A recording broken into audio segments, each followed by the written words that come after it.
Since I was a child, my mother had a strong desire to control me. She made a rule that I had to drink a glass of milk every day, even if I would vomit after drinking it. The girls around me were all dating, but my mom forbade me from talking to boys. She even stole a glance at my private diary while I was in school. Then, she flew into a rage and made a scene in my class. She read the diary in public and humiliated me. She said that she gave up her life for me, but I didn't live up to her expectations and regretted giving birth to me. The teacher and classmates were all persuading her. I cried and apologized to her, but she became more and more fierce. She tore my hair hard and called me a good-for-nothing. Later, I jumped down from the 6th floor, and my mother was completely desperate. In my mother's eyes, I was a good-for-nothing. No matter what I did, she was always dissatisfied. I kept my long hair. She thought that I liked to look beautiful and dress up all day, so she didn't care about my studies at all. I cut my short hair, and she despised me. She didn't look like a girl all day long. I hated drinking milk, but she asked me to have a glass of milk every morning with the excuse of growing up. She was not satisfied until I drank up the bottom of the glass, but she didn't see that I vomited many times on the way back from school. Every time, I resisted and said, "Mom, I don't want to drink milk." Mom didn't give me a chance to speak at all.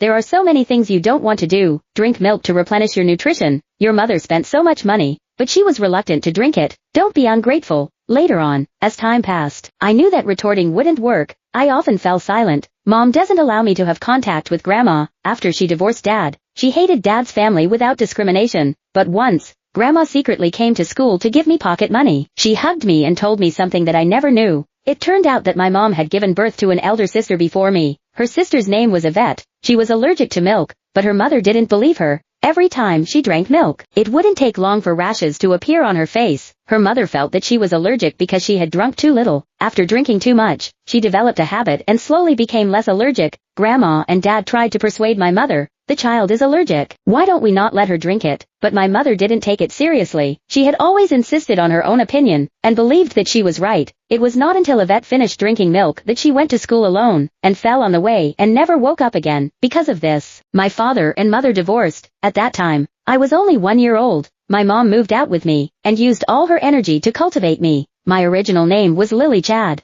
but after my mother divorced me, she asked me to change my surname to the same as hers, and gave me a new name, Chelsea Kurtz. She really hoped that my future would be bright, but I seemed to have been disappointing her. Every time before the exam, my mom would burn incense to worship Buddha, and put on a special suits to cheer for me. She posted a slogan on her Instagram, saying, "Chelsea, you'll definitely get first place in the exam."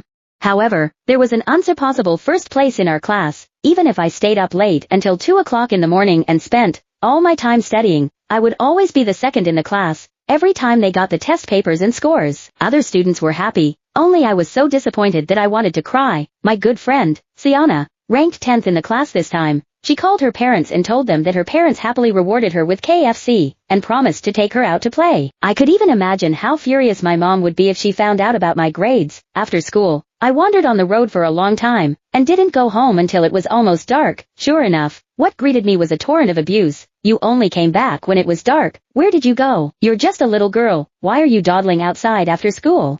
Don't you feel ashamed if your neighbors see you gossip everywhere?" Every time, she would think of a lot of new and unpleasant words to insult me from all sides. Everyone was at a loss where to stand and wished they could find a hole to hide in. I clutched the corner of my clothes, feeling inferior all over. In the end, I hemmed and hawed, "Mom, there's a parents' meeting tomorrow afternoon." My mother took the report and looked at it. Her face suddenly darkened. "Why is you in second place again?" She pointed at me and began to chatter again. "Mom has spent a lot of effort, renting a house here to accompany me. Why are you so disappointing?"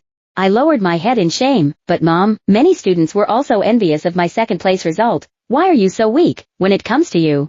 I had never expected that my mother would humiliate me at home. When I arrived at the school's parents' meeting, she scolded me again in front of all my classmates and parents. The teacher invited the parents of the first and second students to share the successful experience of educating children on the stage as the parents' representative of the class, but my mother's face was gloomy all the way. To be honest, Chelsea didn't do well in the exam at all. I'm very dissatisfied.